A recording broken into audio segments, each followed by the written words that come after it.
I'm Phil Whitten. I worked with Neil at Observant for about 5 years. I started when they were early commercial. After Simon Holmes à Court, spent a lot of time in developing a good product. We then put the product into the market and we flushed out early adopters that were interested in this. And yeah, so now, as Neil showed earlier, there's thousands of units out there.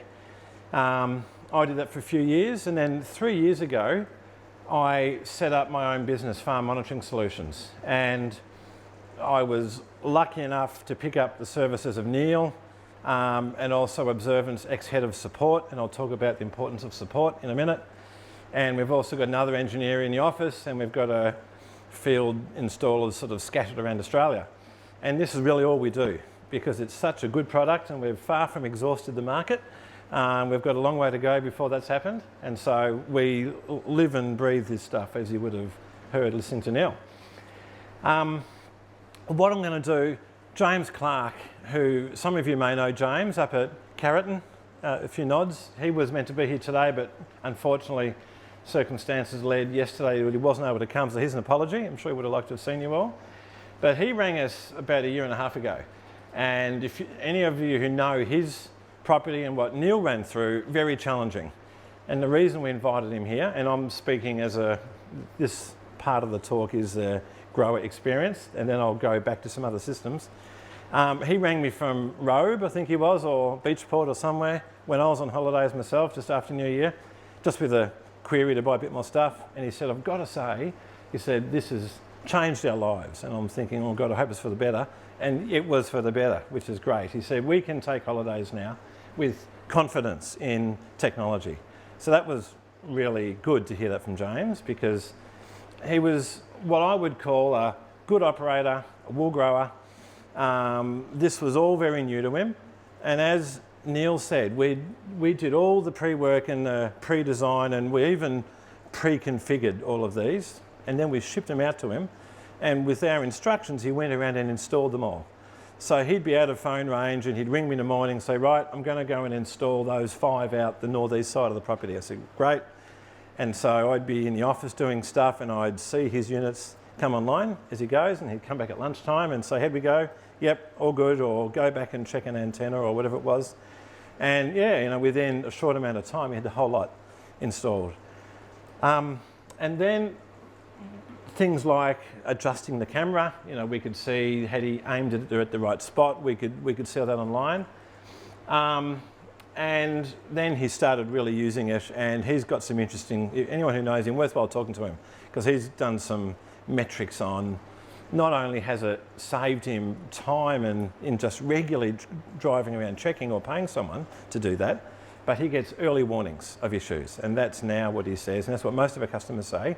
They say the reason we initially bought it was because it would save us time, but the end story usually is, you know what, I actually got a warning earlier, and before I had to move stock, I still had, you know, half a tank full of water left, or I could see there was a sheep in that trough, or I was able to fix it before I had to, first of all, shift stock and then work out the problem and try and fix it. So that really became the value proposition for James and a lot of our guys. So we've had a good look at James's, but what we'll now do, Neil, if you want to go to equipment. So in this list, and just as we go through this, there's a few options for us, because what we do, we sell it, but we then offer that remote support. And I might just speak about that briefly. We've looked at a whole lot of ag tech. This stuff isn't cheap compared to other stuff in the price of it, but it's well made and it's robust.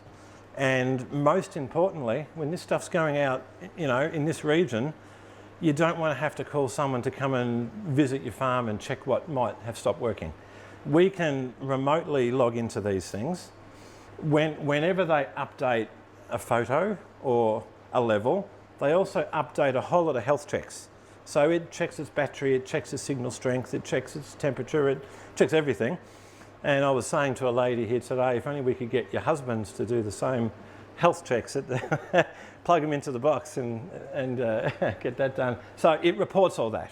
So if a unit happens to go offline, we can see that information trail of the batteries maybe getting weaker or the signal strength being an issue, whatever it might be. So we can ring the customer back and say, look, go and check the wiring of that sensor. It looks like it's only reading it intermittently. Or go and check the solar panel, make sure that a low-flying pelican hasn't made a mess on it, or whatever it might be, and we can usually resolve it. And if it's something that's an issue with the box, any sensors just literally unplug, that orange box pops out, and we send them one with a new serial number, put it back online, and off you go. And then we deal with the supplier with getting it under warranty. Quickly on warranty, these have got 3-year warranty, which is really good. So anything that's a manufacturing fault will likely show up in 3 years. So it's well covered. Now, so to equipment, if we get an issue, this is the back end of the program, which we really like, because if James does ring up and say, hey, something's wrong, we can have a look. So if we scroll through these, anything that's got a green light is working and it's online. So this is one of the tanks. Oops, sorry, Neil, just leave it there for a sec. That's fine. That's one of the tanks. That's the serial number of that orange box. And these are the sensors that it's, ignore that port watchdog. It's an interesting story, but that's a bit of firmware we've uploaded, which makes it do even more self-diagnostics. So that's a nice little feature. So we can see it's all green lights. And if we scroll down there, we'll get to a point where this one, and this is live now. This is 12:09 p.m. This unit, the level sensor wasn't updating. So we can, and here we have a warning that the battery charge is low. And if we open up that C3, so click on the C3, right down the bottom corner, we can see that the battery is only 46%. Can you, oh, no, you've just, yep, there it is. There it is there. Now there's 2 batteries, I won't get too technical, but there's 2 batteries in there. That adds up to 100%. If that doesn't get us any higher than 50, we know one of the batteries has got a problem. So James is about to pack that one up, and we're about to send one up, and he'll be straight back online, and we'll swap the batteries over and get him back online. So that's what makes this gear worth the money for us, is that we can do it every day. We can support customers wherever they are. If there's an issue, we'll be online quicker than the local tractor mechanic will be coming out to work out what's wrong with your farm equipment, because we can log straight into this and we can look at the history. And we can't stress that enough when it comes to any electronics on farms. It needs to be robust and it needs to be able to be supported for those odd times that you need it. Righto, so what's the next one on our list, Neil? So we'll just, yeah, so maybe go back to, no, go to this one up here, the 3 lines. Yep, sorry, I'll try to go to the screen and go to monitor. Yep. That's going to take a while, isn't it? Because all those should have gone the other way. That's right. Yeah, so where it's got, yeah, that, okay, go to AFA, 4 down. So we're just going to run around a few properties that have given us authorization to have a look at their systems. This is one of the properties of the old Wanganella, FS Faulkner group. You guys are wool growers, you know all about Wanganella and Bunnick and Zara and Bradda and that group of properties around Hay and Denny, Drillery. I'm showing you this because they've got 2 bore pumps that supply a network of tanks. So for them, they just want to monitor first of all that the pumps are doing what they should. So we've got a flow meter on the outlet of the pump, and this is showing the current flow rate. If you hover over one of these, Neil, we'll see when it last updated, 21 minutes ago. The flow rate was 19 litres a minute. Then we can look at the last flow, and then this one here, just expand that one, Neil, if you can. So, and can you just scroll, great. So, scroll slightly lower, or doesn't the screen let you do that? Yeah, real good. So, this is the flow over the visible range, and that's 25th, 27th, 28th of February.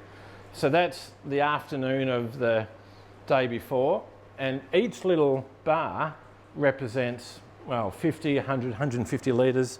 That shows the total for half an hour in time. So all of these are individual flow totals for half an hour. So they can just open up that on their phone and say, that's our normal behaviour. That looks normal. Neil, if you go back, say open that time, that calendar, go back, say, 30 days. I haven't checked this to see if they had any issues on it.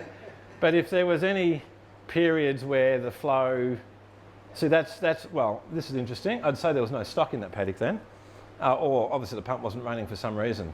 But they've had good daily, now this, well, whatever that spike was, I'm not quite sure.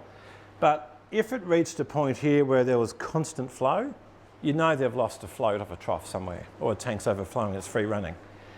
The other interesting thing with this is that if you go back to 3 days, go back to 3 days. So that's a 3-day total.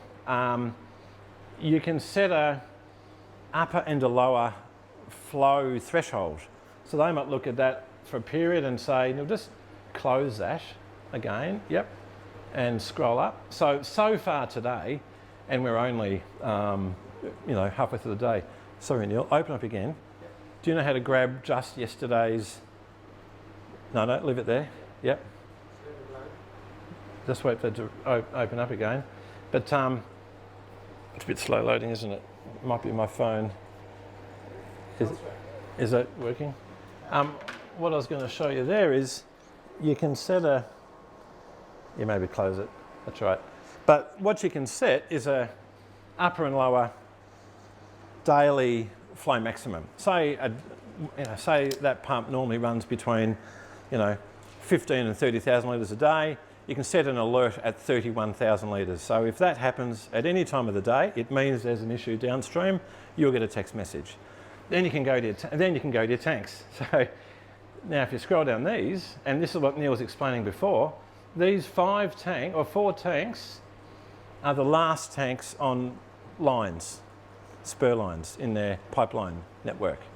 So they're the last ones to fill if there's a supply related issue. They're the last ones to fill. So this is how they've made a start. They've said, we'll watch our pumps, make sure it's working.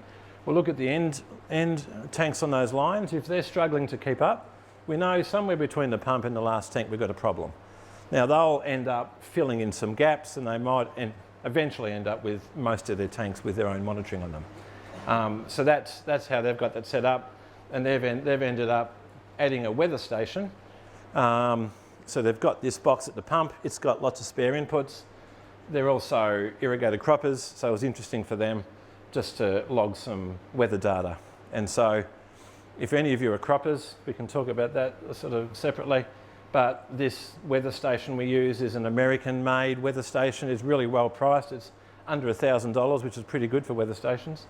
Plugs into one of these, and you get all your normal weather parameters. And if any of you are interested in evapotranspiration, it records all the variables you need for an ET calculation as well as dew point. Go to what's next on the list, Daniel? If there's any questions as we go, I don't mind being stopped. We'll just flip through a few. So Mount Riddick, I think we go to locate first now, because that'll make it quicker, because there's a whole lot of stuff on there. Now, Mount Riddick's an interesting one. There's a couple of things there I'd like to talk to you about. You have to scroll, yeah. So we've got about 300 users around Australia that we support, and each one of these names is a system which has got from 1 to probably 200 units on them. I think it's Mount, M-O-U, a bit lower. Oh, MT, there we go. So, bit of a story about these guys. These are one of the Observant's oldest customers. 14 years ago, they bought the first generation of this stuff. This is the third generation, hence it's called the C3. That's the fourth, called a Solo. And up until last year, they still had some of that old C1 stuff banging away and syncing in with the rest of the system. And that's one thing, that's something else to keep in mind with this tech. New generations will come out, but you don't always want to throw away the old stuff. What Observant have done well is that the original old gear still syncs in with all the new stuff. So as long as it keeps on working, and it is keeping on working, it's been out there 14 years, no reason why you can't still keep it. They've had windstorms. It's the old original telemetry was this big steel solar panel in a big steel box with a motorcycle battery, exposed cables that the birds soon nipped off, so they worked out you can't have exposed cables. All the paint's flaked off and the thing looks like it's been through a cyclone, but it's still working and connecting. Now, Mount Riddick is interesting. If you go to map view, actually on that view, can anyone guess, or did I say earlier where it is? No, can anyone guess by the landscape? Just start zooming out, Neil. Where's that? I shouldn't put you on the spot. Keep going. There we go, Alice Springs, north of Alice Springs.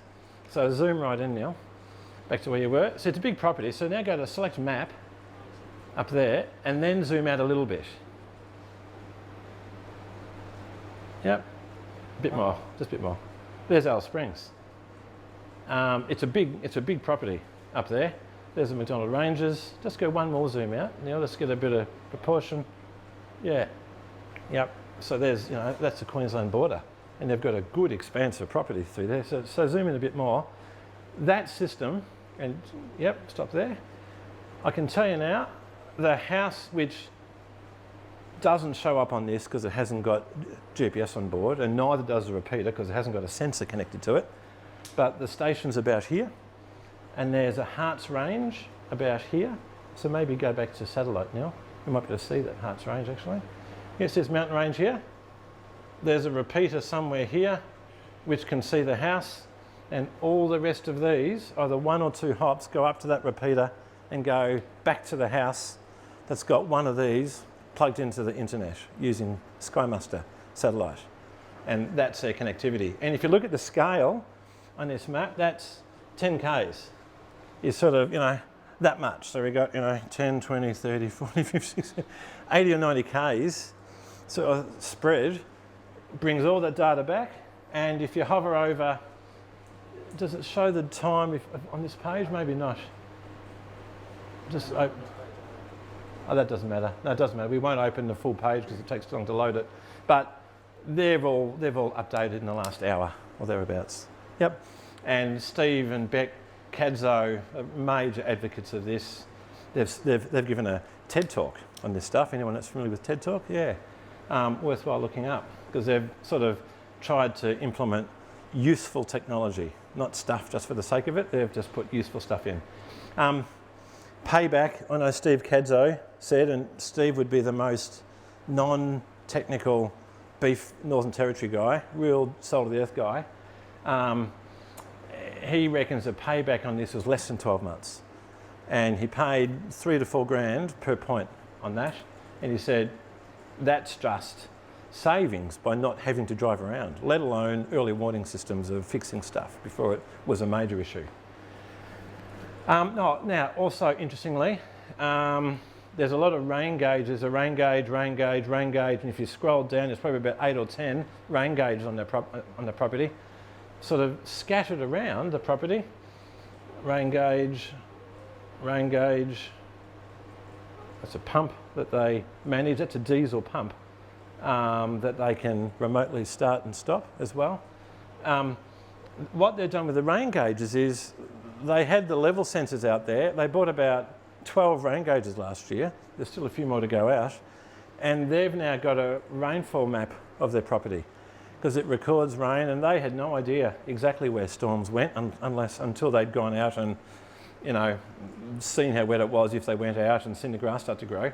But they've now got a 12-month record or more of where the rain's exactly fallen for grazing planning, and they're finding that invaluable. There's no bomb weather station anywhere near that. So that's really pricked their ears as to what they can achieve using that. Would be very interesting with this afternoon's talk, actually, if you look at that with satellite imagery of foliage on the ground. Would be very interesting. Righto, just for time, Ian, how much time have we got, just so as I know? I can keep rattling on all day. What, 15, 20 minutes or something? 15? Great. Yep, that's good. Righto, what's next on the list now? Right, yeah, CW Haldane, yeah. So, Shore River Buffalo, which is a business in Western Victoria, have got country on the Eyre Peninsula. And it's up top of the seas because it's an initial, there you go. It's a way to set up. Just giving a bit of a story. They've got water buffalo in Victoria. They've got a sheep place on the Eyre Peninsula. Ewan's got a manager there, which I think sometimes struggles to get around the place. There we go. So I should have asked you to, damn it, I was gonna get you to guess where it was, being so nice and green, but zoom out a bit, Neil. And yep, starting to get familiar with that now, a bit further out, there we are, and a bit more. Sorry, you can hear me better now. Yeah, right at the bottom of the Eyre Peninsula. Ewan lives near Warrnambool in Victoria. So maybe go to the monitor page there, Neil. And Ewan's about to expand. There's a few more tanks. So Ewan started with a couple of key troughs. Just scroll down while the photos are loading maybe, Neil. Oh, well, there we go. And just ignore the algae, Neil. There might have been a sheep in the paddock. There was a couple of, Neil, just show us the photos a bit more, sorry.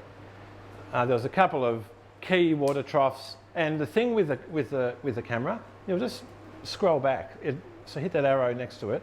It takes a while to load. It takes a few seconds to load the old photos, but now just keep going.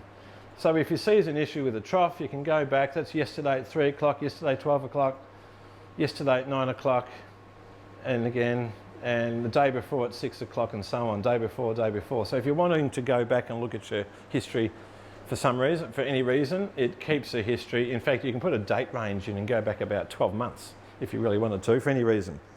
Now scroll down, there's a couple of things on this one. Anyone that's got a Gallagher electric fencing, we can plug straight into the I-series and pick up the state, the voltage, and the amps. And if you've got any zone monitors around the fence lines, it'll pick those ones up as well. Laughing? No, something? Right. Yep, wasn't game to ask in case he had a shock where he didn't want to or something.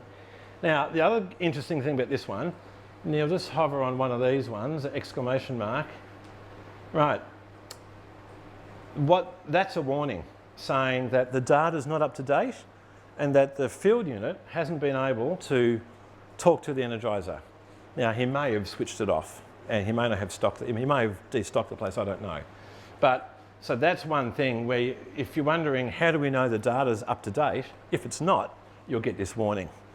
And so I'd be giving him a call and saying, look, your energiser's offline, and sometimes they unplug the energiser to plug something in the PowerPoint and they haven't even realised they turned the energiser off.